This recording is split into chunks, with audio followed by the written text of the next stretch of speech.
Welcome to Lynn Cullen Live. Talk radio without the static. Email your questions and comments to lynncullenshow@gmail.com. And now your host, Lynn Cullen.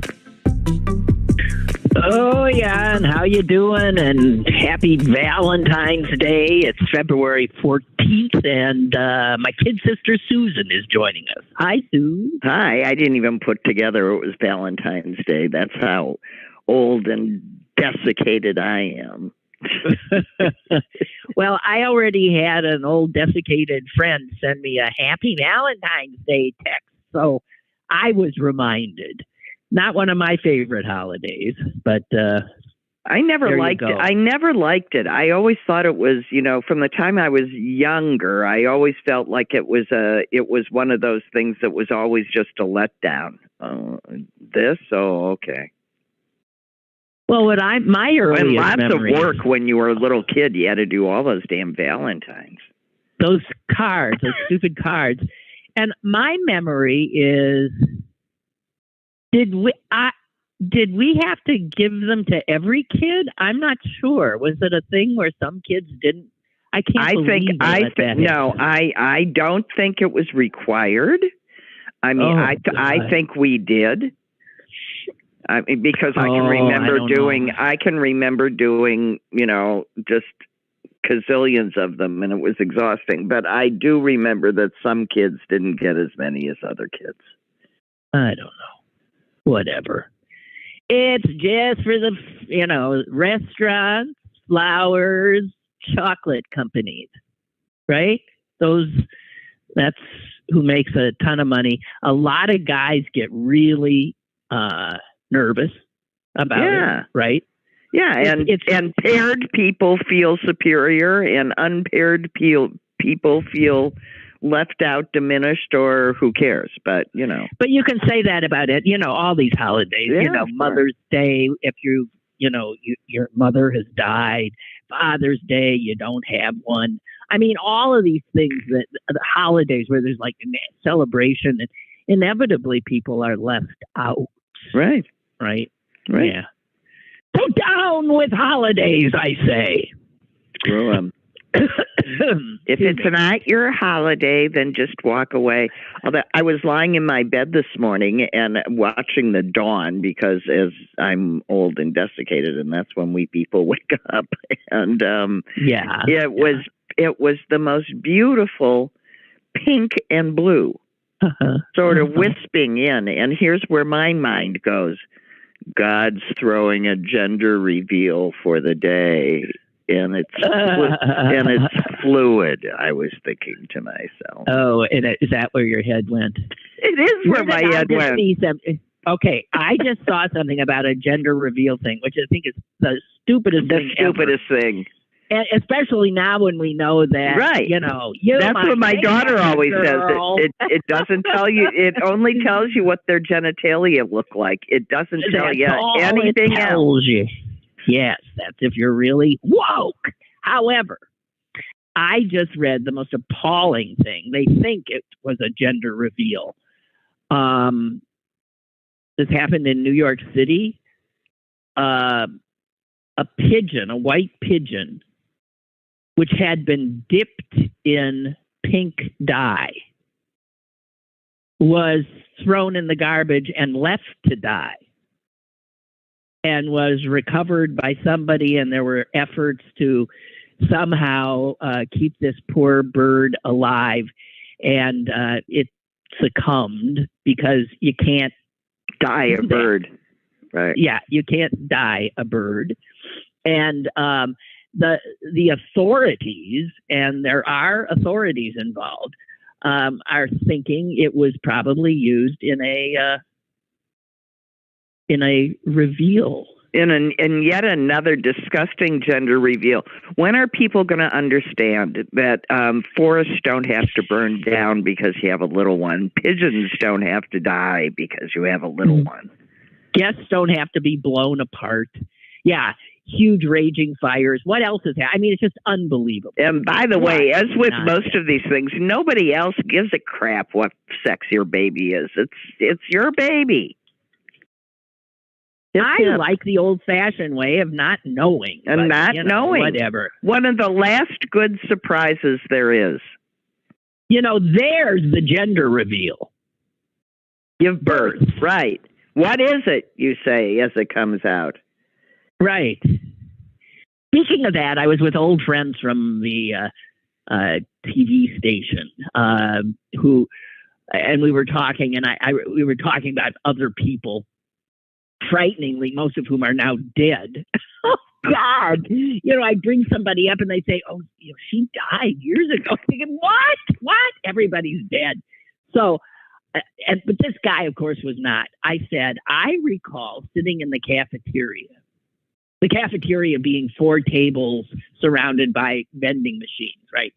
And this guy coming up to me, first-time father, and shoving in my face video, because this is before cell phones, videos that he had taken or pictures. And he said, and here she's crowning. Oh, God, he's showing you pictures of his wife's wife. And I said, Jack, for God's sake, I don't want to see that. I don't know that your wife would want me to see that. Good God. And that was well before the oversharing got totally out of hand because of the ability to, he was a besotted first-time dad. Yeah, he was. A lot of besotted first-time. Yeah, we've got one in the family now. Right? Yep. Unbelievable. Yeah, okay, so anyway, happy Valentine's Day to those who that's important. I do have to. Have we shot anything else down yet? No. Not the clear skies. No, but somebody put up on their sign. Some fast food restaurant put up on their sign all balloon rides canceled for the day. Well, this is just it's just begging for ridicule. It is. I mean, they're going to have to, I don't know, figure out some way to deal with this without it being so absurd. But I have to tell you that yesterday when we were talking about this, who was it? It was Jonathan called in, I think.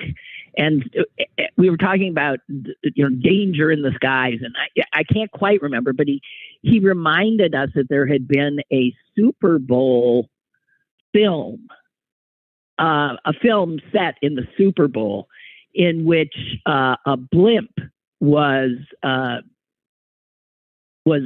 comes over the stadium, and it's a thriller where they're trying to keep the blimp from exploding and taking it. It was a terrorist attack. Right. And it was called Black Sunday. And that rang a bit of a bell in my head. Then cut to last night, and I'm clicking around looking for something to watch. And damn, if scrolling through movies, I see Black Sunday.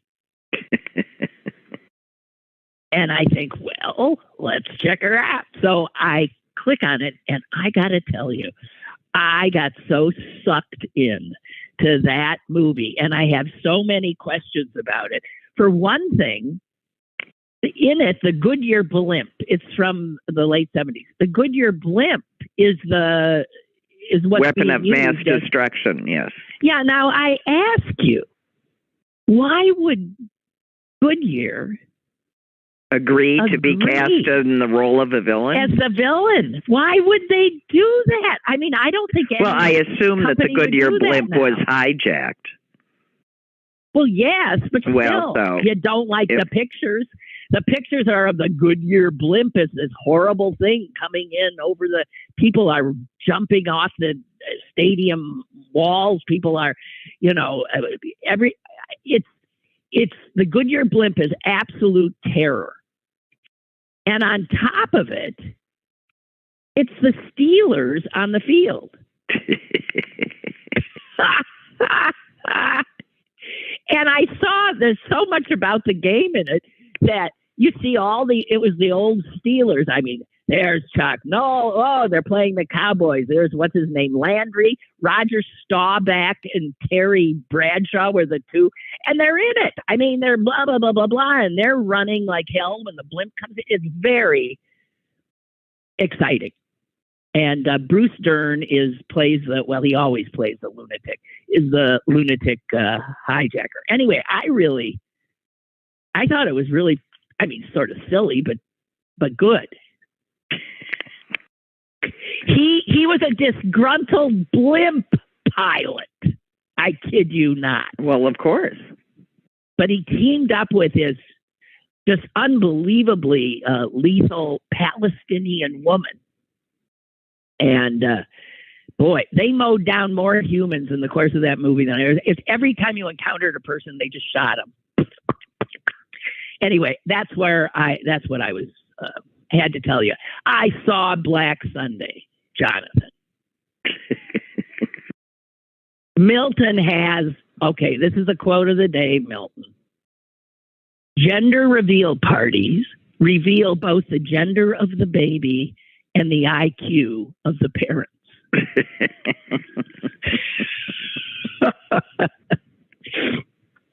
That's pretty good. That's pretty good. Yeah. I'm glad that all of my grandchildren were who they were was a surprise at birth and continues to be a surprise daily. Yes, indeed. Jody writes, and this has to do with yesterday I was talking about the actual amount of gain in a football game is, as she says, I said it's probably no more than 40 minutes. So why does it take 3.5 hours? And she said, I love listening to your show despite all the football talk lately.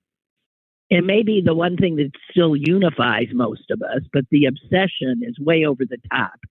In your show yesterday, you mentioned that there's about 40 minutes of action. I'm waiting for this. NFL. Yes, go ahead. Yeah, but the Wall Street Journal put the number at about 11 minutes. Of the 60 minutes of a regular football game, 11 minutes are actual action. Isn't that amazing? How could a game like that become? Isn't that amazing? Well, explains why I'm bored lots of the time. Well, most of it is nothing's happening. They're huddling. There's a penalty. They're hut-hutting, doing instant replay. They're but the replay doesn't cut into the playing time. I mean, there's an actual 60-minute game. Oh, that's true. That's true. That just elongates the no, thing. I mean, I think the more interesting figure is what is the average amount of time that it takes to get through from the 2-minute warning to either the end of the game or the half. I think the answer to how long does it take to play a 2-minute those 2 minutes of a game is something like 20 minutes, I would think. Well, that's so true though in a lot of sport, right? At the end, basketball, they do timeouts, they do, right? I mean, I don't know. Who cares? Anyway, 11 minutes. Whoa.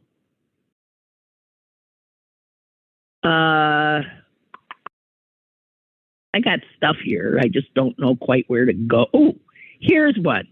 Speaking of gender, keeping it sort of in the same ballpark. That was a pun, too. Yeah, wow. So, all right. This is about gender. Yes. And, okay, I came upon this the other day, sure to get a lot of right-wingers, pissed. The Church of England. Oh, yes. They're going to bless same-sex marriages. No, that's not it. That's not it. And no, they're not. I thought they were. No, they still can't be done in their churches or anything. They loosen something up. Yeah. A blessing. Yeah, but it's a blessing. God bless you. You do. You know, you can sneeze. You can sneeze and get a blessing. Exactly. It's no big deal, right? But they are doing something else, which is, I think, long overdue. The Church of England is considering whether to use gender-neutral terms to refer to God. You know, God has always been he. In the liturgy I grew up with Jews, in Christian churches, Protestant and Catholic, he. And don't think that hasn't, right? And don't think that doesn't do a lot to making he's think. Well, a patriarchy would call their God he. But here's the thing. I mean, you know, they should be so willing to, especially in Christians who believe in the Trinity, should have no objection to calling God they. That's true. They. Now, I was going to ask, you certainly could. What they're saying is, and this makes sense, the church, both the Catholic Church and the Protestant Church, and as far as I know, Jews would agree, that God, since ancient times, it has been said to be neither male nor female. Yeah, God has no gender. Right. He transcends gender. So to all of a sudden let him be he is not right. Now, Susan, you say they, which makes some sense. Well, I for years have called God she just to irritate. Yes, just to, I know. A lot, you know, I know people who do that too. But, so I'm thinking, so what's not he or she? Well, it'd be it. Well, there's no way you can call God it. So what are they going to do? So the church is weighing whether how to better reflect and to get rid of the he's. And I think the way you do it is where you have a he, you would just say God again. Yeah, you avoid the whole thing. Right. Just say God. And after doing that long enough, God will cease, you know, generation after generation after generation, God will cease to be he, which could have a huge effect, however unconscious, right? Oh, absolutely. That's why that won't happen. Well, I think the Reform Jews have changed their stuff, so he is not in there anymore. So you can do, you know, you have different things. The Almighty, you know, you have all these. Yeah, you got all these different names for. But you can't call him a king. Nope. And you sure as hell can't call him a queen. Well, and you can't call him him. And you can't call him him. So anyway, the church is tiptoeing around this, but they say it's something that has to be done, which is, you know, is true. It's only taken a few. Well, if they're rethinking what they have to say about God, then they have to rethink the whole thing about, because I swear they only think men can be priests because they look more like God. But then if God isn't necessarily a man, you know, well then, where does that go? Why do they say no? I think it's because all the apostles were men. Well, why? There were certainly women that were around Jesus. And yes, and that were big in his life. No, it was just because one of the men decided to cast out the women.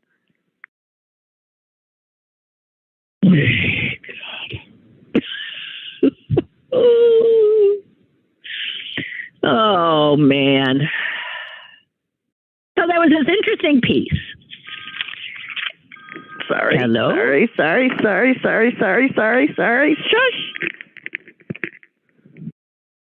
Okay. Yes. There was this interesting piece in the Washington Post, and it was something that was startling because you just don't hear about this kind of stuff happening. And it's a committee in the Congress of the United States that actually works because they have eschewed, you get to say Gesundheit there. Gesundheit. Because this committee has eschewed the usual way of holding a congressional committee hearing. And as such, it has actually gotten stuff done bipartisanly. And when you look at how they did it, it's mind-blowing. And why don't we know more about this? And why isn't it being used throughout the Congress? The committee is called, it makes sense, the Select Committee on the Modernization of Congress. And it was the only House committee in the last Congress that was required to get a supermajority vote to get things done. But it was evenly split. It didn't matter who, 6 Republicans, 6 Democrats. And it is tasked with figuring out how to fix Congress. Now, I don't know where this committee came from or if anybody thought it was just some kind of it was just performative. Look, we're working on blah, blah, blah. Well, let's start with the fact, with the assumption that just about everything Congress does is performative, and go from there. That's true. So, in its 4 years of existence, this committee has managed to pass 202 bipartisan recommendations. And if you look at how they did it, it's so obvious. They decided that they would meet on a neutral ground to start things off and get to and eat together. Right. And develop a collegiality amongst them. It's not collegiality? I don't know. But yes. The guy who heads the committee is a Rotarian from the Midwest. And the Rotary Club has a 4-way test that he follows. And it's wonderful, actually. Is it the truth? Is it fair to all concerned? Will it build goodwill and better friendships? And will it be beneficial to all concerned? And he took that and said to the committee, this is how we're going to operate. Imagine that. And for some reason, it worked. It worked. These guys got to know each other. They found themselves talking. When they disagree, they have to talk to each other. They cannot sit as they sit in all the other hearings. The Democrats on one side, the Republicans on the other, glowering at each other. In fact, they can't even sit up above any witnesses. So they got rid of the dais or whatever that stuff is. Right. And they meet around tables, everybody on the same level. I mean, and once it's like rearranging the furniture. They rearranged the furniture and found that it's easier to get things done together when you are like this, as opposed to looking down on people or people being forced to look up at you. and there's this side and that side. So especially when it begins to make you feel like you deserve to be looked up to. Yeah. And they deserve to be looked down upon. So I just, they even got through January 6th. And in the fact that some of the people on the Republicans on the committee had been part of the people who voted against certification, even after the insurrection. And there was concern that, this is going to break up the happy group. And the ranking Democrat and ranking Republican got together, and the piece says, after a long conversation that involves tequila, they decided to confront the fracture directly because the only way out of difficult conflict is through it. Geez, so like acting like grown-ups that want to get stuff done. I know. No one was sure that this would work, but the fact is it did. And they listened to each other respectfully. And one of them says, the conversations were quite remarkable. It surpassed my expectations. And so we know how to get people to work there. And of course, they have recommended that other committees, this is their job, do what they're doing. Yeah. Yeah, well, you can see how that's going. Well, other grown-ups don't like to be told what to do. But they're not grown-ups. I know. I give you Marjorie Taylor. Hey, she might be vice president. Whiteford. Oh, my God. Anyway, so I have to tell you that I hadn't heard about this, and this is amazing. And every person who has sat on this committee has said it's amazing, it's refreshing. It is so clear that this is what we have to do. We have to spend time together. We have to listen to each other. We have to stop that you sit there and we'll sit over here. Anyway, so I'm just saying that is the select committee to what? To modernize, to fix the Congress. Something. Right. What is it? The select committee to on the modernization of Congress. Wow. So I'm just saying, there's that. Have you ever heard of it? No. Why? Because media doesn't want to give any attention to something that works, that it's people behaving well. How's that going to attract an audience? Well, right? I mean, that would be one of the ways to make it work, to have the public demand that they do this. I do think that at some point during this hour, we should acknowledge that 3 more kids are dead at school in Michigan. Yeah. And, yeah. Well, that and the shooter, who is a white 42-year-old male whose motives seem to be. I thought he was black. I thought I saw he's black. I think I saw black, which which surprised me, because the one thing yeah, well, of course, because they're always white. Yeah. But I thought I saw black, so you assume that. I think he was. I saw something that he was black. Okay. Which is unusual, to say the least. But whatever. Oh, Michael from the Cynics said, "Hey, it was me that brought up Black Sunday." That is true. It was you. I'm sorry.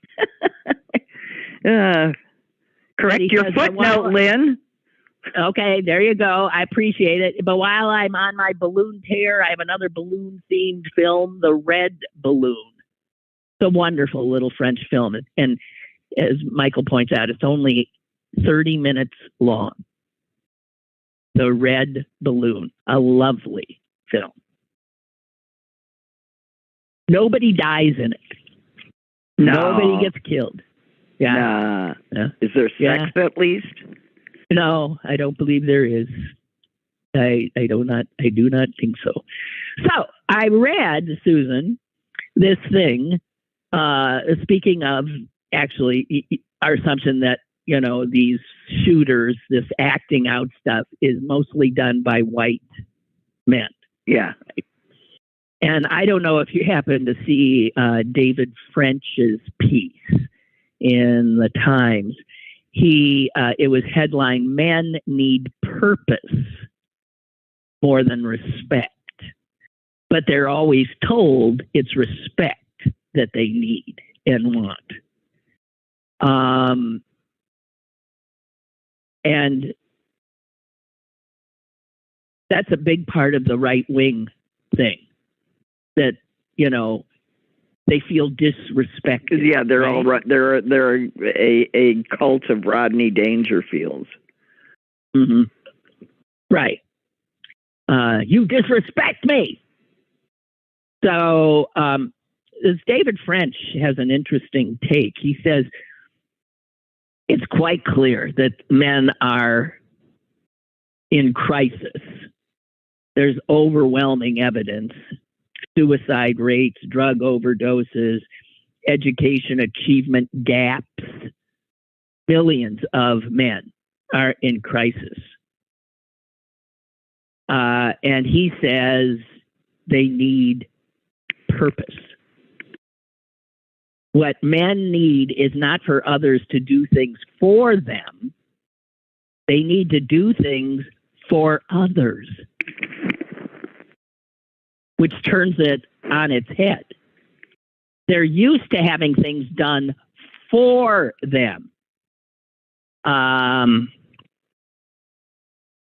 This conservative podcaster put it out. He said, all a man wants is to come home from a long day at work to a grateful wife and children who are glad to see him and dinner cooking on the stove. This is literally all it takes to make a man happy. We are simple. Give us this. What are you doing, Susan? I don't know. Give us this. Well, there's a lot of noise. And you will have given us nearly everything we need. So now that is such a, the breadwinner coming home, the happy wife cooking his dinner, the kids going. Sorry, that's just not the norm anymore. Takes two incomes. And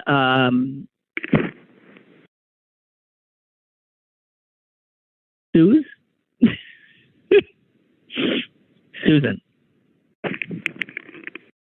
Susan. I'm trying not to sneeze. Oh, is that what's going on? Yeah. I mean, I could tell I knew there was some kind of trouble on your end, but I couldn't figure out what it was. Okay. So he says, because we've talked about this a lot, and you brought up toxic masculinity a lot. And he says the phrase toxic masculinity is counterproductive because it teaches men there's something toxic inside them that needs to be exorcised. Well, Susan. Well, okay. I just read a study today about the state of American teens and the fact that. Oh yeah.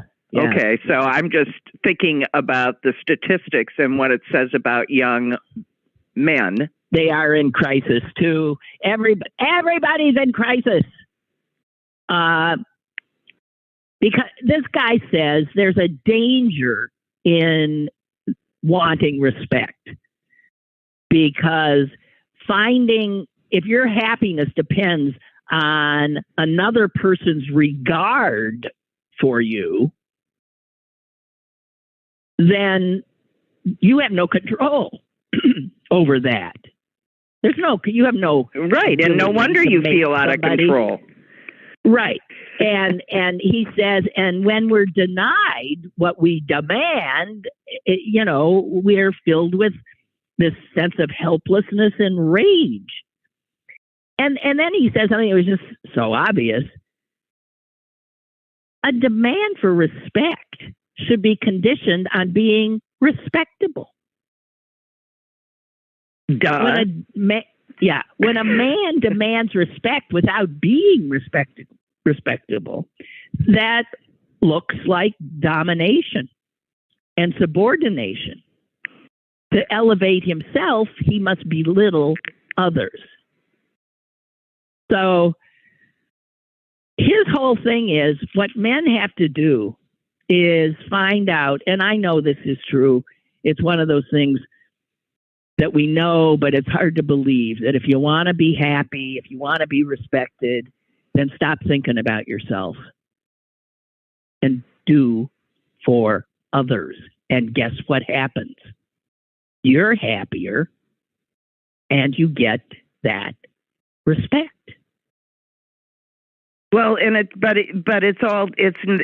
ceases to be about that. It becomes about the purpose that's in your life. But they don't feel purpose. I don't know. Service and sacrifice. Whatever. When I had to do there was a time at WTAE TV where I was doing focusing on one volunteer opportunity a week for people to get involved. And I met a lot of wonderful people who were volunteers. And they, to a man and woman, all said the same thing when I was doing, interviewing them. I get so much more out of this than what I give. People often, what a wonderful person. They volunteer here, they volunteer there. And all of those people will tell you, I do it so it's selfish. I do it so I feel good. And why don't enough people understand that? Well, it can also be I do it and it feels good. You don't do it just because it feels good, but by the way, it feels good. So it feels good. And part of that feeling good is knowing that you're making a difference in whatever way you've chosen to do so. But of course, living outside of oneself ends up being more satisfied than sitting there inside of yourself all the time. Without a doubt. All right, we have Clarence on the line. Hello. Hello. Two things. Toxic masculinity. Easy for you to say. No, it's bad. Yeah. No, it's I wrote this long thing one time, and somebody talked about toxic masculinity. It's not being male. It's what society defines as masculinity. That's what's toxic. Mm-hmm. Now, that's right. That's it. When you talked about the man being, coming home to his wife cooking and happy children, that's a social definition of what it means to, as a purpose of masculinity. That's what's toxic. that description of what, a man's purpose is, that's the toxic part. You know what I mean? Even the part that, I don't know, wearing pants. But masculinity. I totally agree with you. It's the culture itself that imposes all these rules that is toxic. Exactly. And that conflates, I think I'm using it right, masculinity. Oh, no, I'm not. That says masculinity is the same as aggression, as macho, machismo, as toughness. And you can see how right-wingers talk about men being feminized, the military being feminized. Mm-hmm. So masculine, good; feminine, bad. Yeah, but feminine is bad. There's toxic femininity. That's where a lot of teen girls who are being bullied or whatever online are feeling. You're too fat, you're too skinny, your hair is this way, your clothes is that, you're not this, you're not that. So they're not feeling, it's toxic. These social definitions, these social constructs, it's the base of the problem. And now we talk about purpose. And as you were talking about that purpose, I said, white guys are feeling what black men have felt for centuries. Think about what they describe: being able to come home to your wife and kids, and you feel purpose of your life. So they're overdosing in drugs and all that kind of stuff. Mm-hmm. Remember the '80s? Remember the ghettos in the '70s? Crime, doing whatever you can to do to survive. It's the same thing. That toxic masculinity has been going on in the African American community for a long time. It's the same exact thing. Now, we have an email here. There's an email that came in from Kurt. He said that he read that piece. He said, I really disliked it. Its focus on purpose is akin to men getting too much of their identity from what they do. Yeah. As long as the focus is on men doing, we'll miss the real problem. Men know too little about feeling and being. Instead, they suffer an almost manic preoccupation with achieving. Even service to others will be laden with competition and drive. Who can do the most good, or burning out on the mission of doing good? That's a smart rejoinder. Yeah. Because I said to a very competitive guy I know, I said, the spirit of, the spirit of competition that brings nightmares. You got to compete with, constantly competing. Told a good friend of mine back in the early 90s, I'm out of the rat race. I said, now I've become an observer of you guys running around that maze. I'm out. And, but when it comes to purpose, I always tell people there is no purpose to your life. You create it. You make the purpose of your life. If your purpose is to, sweep the floor, that's your purpose at that moment. It's a moment. Purpose comes moment to moment. A lifelong purpose is when you die, somebody's going to figure out what your purpose was, because it's not. It just doesn't. There's no real purpose. Now, this is me almost on a rant. My mother died a long time ago, and at that point, my mother was my purpose. Everything I was doing or trying to achieve was done, Sure, your purpose to make my mother happy. Yeah. And then she died. Yeah. Yeah. So now, and I she's this woman I've talked to you, in private about this woman, Lynn, is became like my purpose. I was helping her out with her kid. I was doing all, whatever I had to do, And at the moment, I have another good friend. She owns a cooking school. You know what I mean? She's shorthanded, so I'll go up there and I'll help. That's my. I just told him. I said, "You're basically replacing my mother." I said, "That's just you're my purpose at this moment." Helping my sisters with my nieces and nephews or whatever I had to do. I knew I constantly had these purposes, and I knew that I had to have these purposes. It's part of my being is to have a purpose.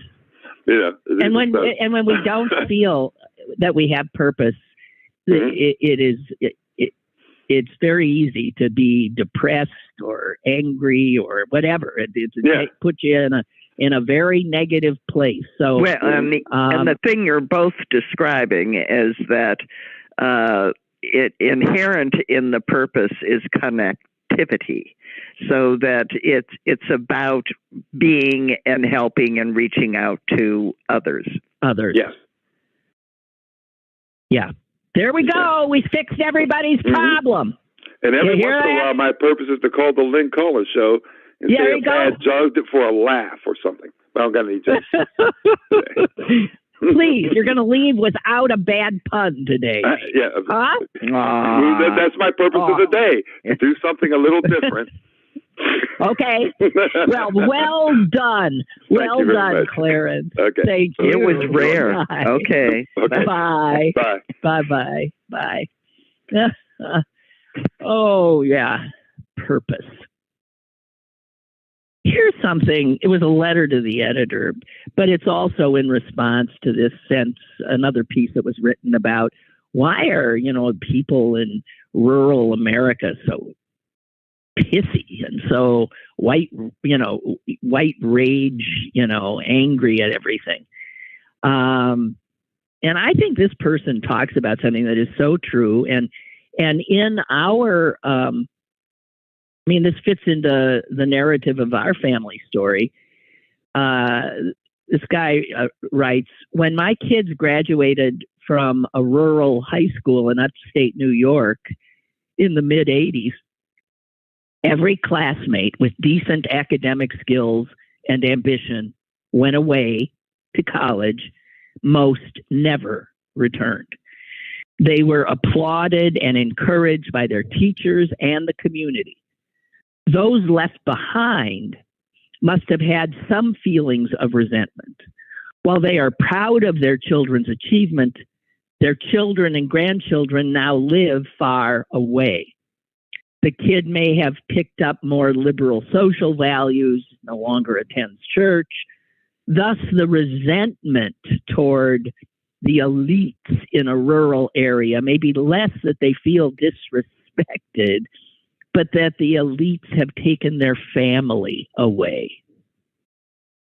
I wonder about that. We know that this is true, that kids leave small towns and rural areas and don't come back. Well, okay. Voice of reason. Just because you move away from your hometown doesn't mean that you don't maintain a good relationship with your parents. And I'll use the three of us as an example. And a lot of those people end up coming back because, in fact, living in a small Midwestern town is a great way to live in retirement, much nicer than battling with the big city. I think actually, in my mind, it has more to do simply with the isolation. That their experience of the world, in many cases, is solely what they are told or fed. And they have a basic fear and distrust of that which they don't know and haven't experienced. And I think that we have one party that's very good at manipulating those kind of folks. That's right. And here's another letter to respond to that. White rural Americans have felt they've been progressively losing the culture war in entertainment, in media, education, politics since at least the 1960s. And these institutions have been used to change or advance views on issues of race, gender, and sexuality, to name a few. And this has been seen as an affront to a deeply held identity rooted in faith and family tradition.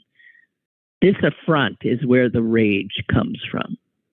I think that's more to the point, that on their televisions, they see a culture that they do not identify with at all.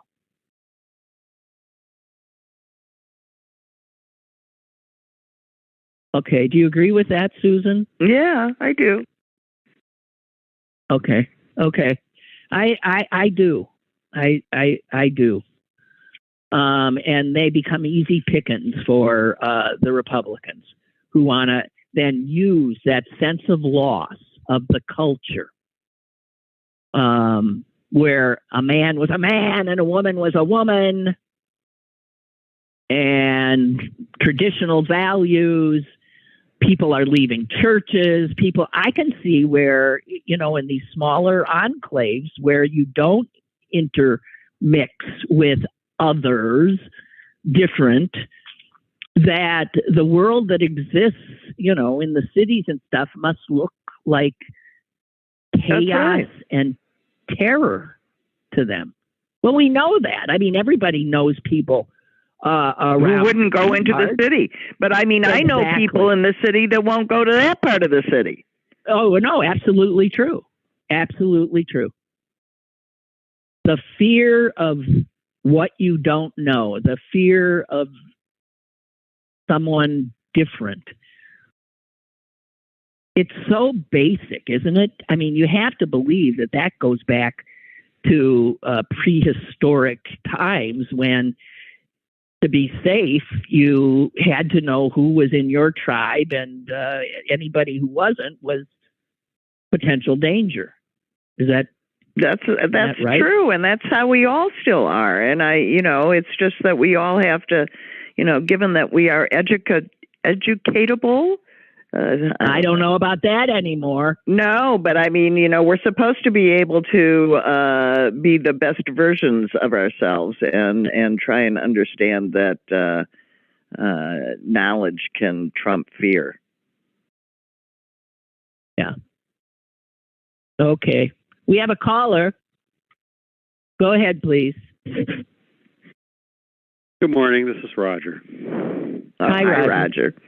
Hey, I can definitely say when I go, my wife came from a small town just out in Bedford County, and we've been going to her class reunions every 5 years, every year except for COVID, since 1985. Mm-hmm. And every 5 years as we get away and we're older and older, you can see a big difference between those who stayed and those who left. And, a difference in what way? In what way?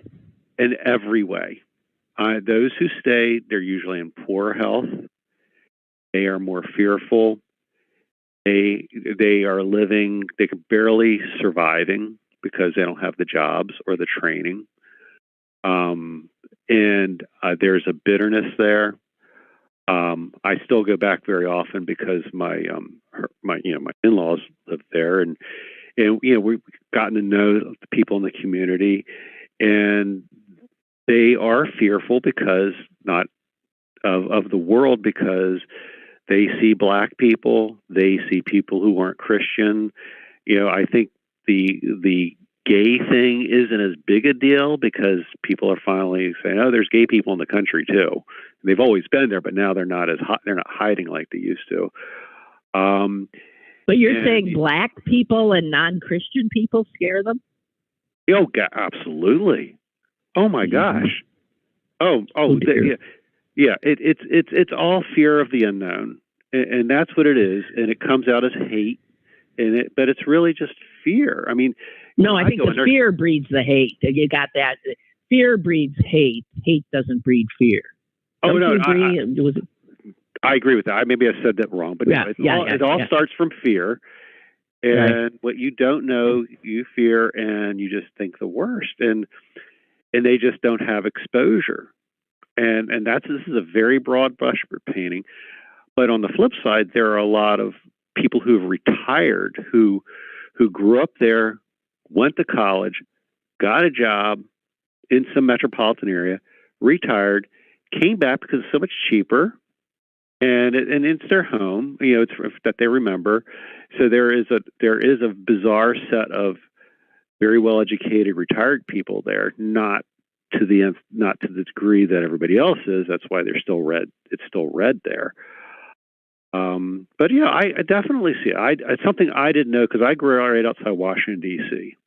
Now, and I went from there to Pittsburgh, not that Pittsburgh, some big metropolis, but we do have some diversity, and they don't have diversity. So of course they're afraid. Of course they have these strange business, and then the Republicans are capitalizing on it, and I'm sure historians will tell you that. A lot of this started in the 60s with the hippies and anti-war movement and the civil rights movement. Wait, there's people in the news every day. They don't look like me. And then and that was the sexual revolution and drugs.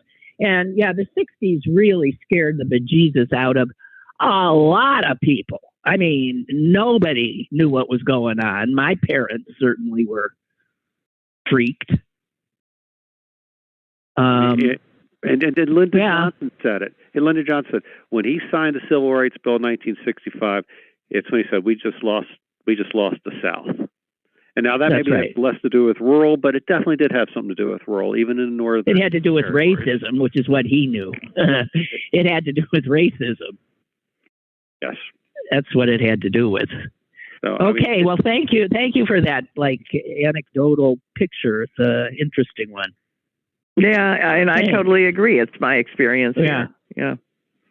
Well, have a nice day, ladies. Okay. Bye-bye. Thank you. You too. Bye. Okay, Ray writes, you guys speculating about the thought process and motivations of the common right man or woman is like the old story of the philosophers arguing about the number of teeth in a cow's mouth. I never heard that old story. Why wouldn't they just go look? Well, that's what the story is, apparently. When the uneducated bystander says to the philosophers, why don't you, count them? He was tossed out. Ray goes on to say, I work every day with these people. Good, generous people.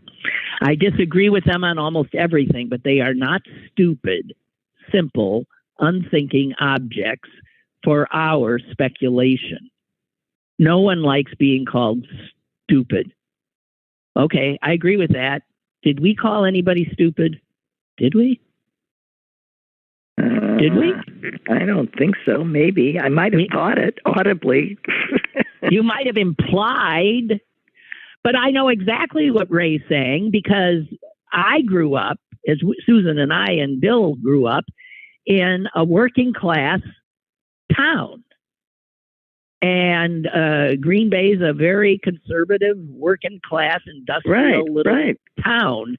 And we know, it's what I know often lament, that these are some of the nicest humans you can know. Just will do anything for you. Great people, good people, generous people. We know this. They also felt our heads for horns. We know that too.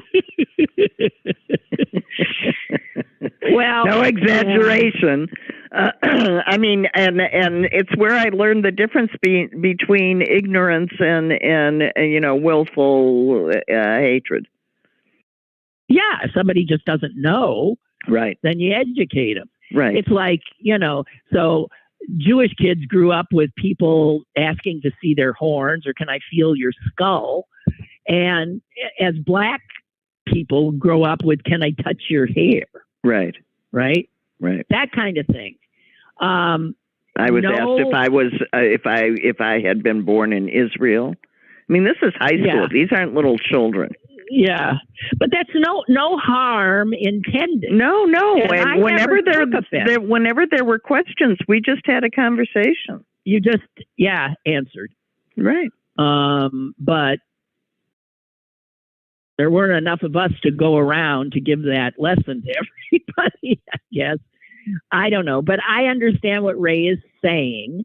But Ray, because the political divide now is so clearly a geographic divide of urban and rural, trying to understand that side, speculating about why there's such fear and hate is a perfectly reasonable exercise. Yeah, I would think it's called empathy. We are trying to understand what motivates our fellow country people. But to not acknowledge that there's a whole bunch of people there who are running scared. And that's not good. Running scared begets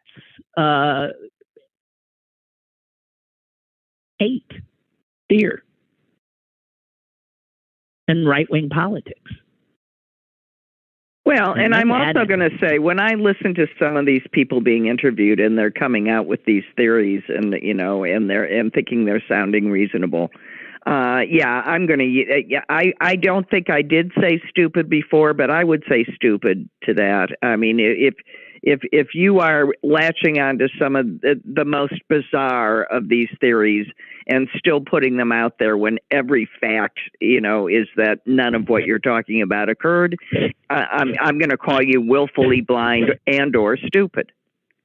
Well, and the odds are it's not stupid, it's willful. Not liking reality, so I don't know. And listen, okay, whatever. I don't know. We need to do what that committee, the select committee did. We need to eat together. We need to sit together. We need to listen. Right? Yeah.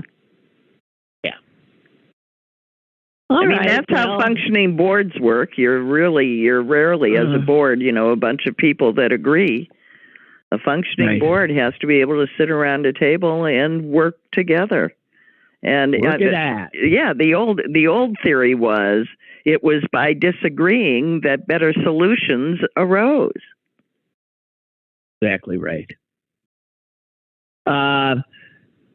Allison points out that Newt Gingrich is often said to be one of the sources of the just total refusal to do exactly that, to sit together, to listen, to talk, because when he became, Speaker of the House, he actually stopped bipartisan activities. He handed out a list of pejorative adjectives that Republicans would use when talking about the Democrats.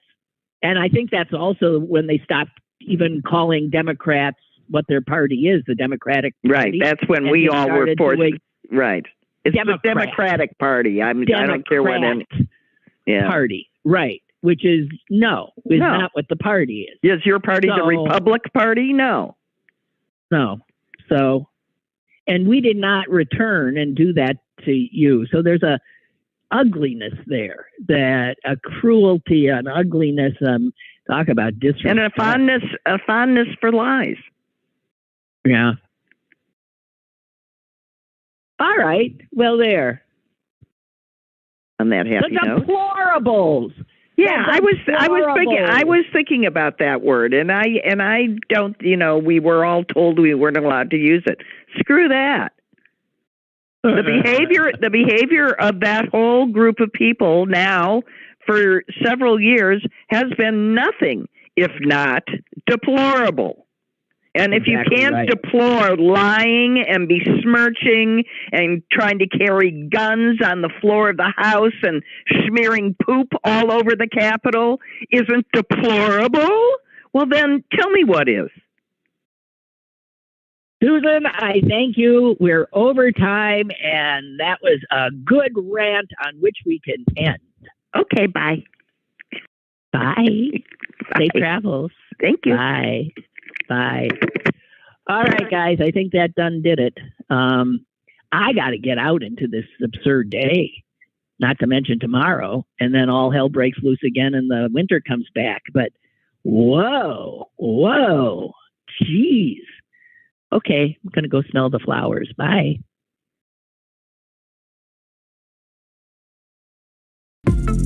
Lynn Cullen Live, Monday through Thursday from 10 a.m. to 11 a.m. and archived at pghcitypaper.com. The opinions expressed on Lynn Cullen Live are those of the host and do not necessarily reflect the viewpoints of Pittsburgh City Paper or its advertisers.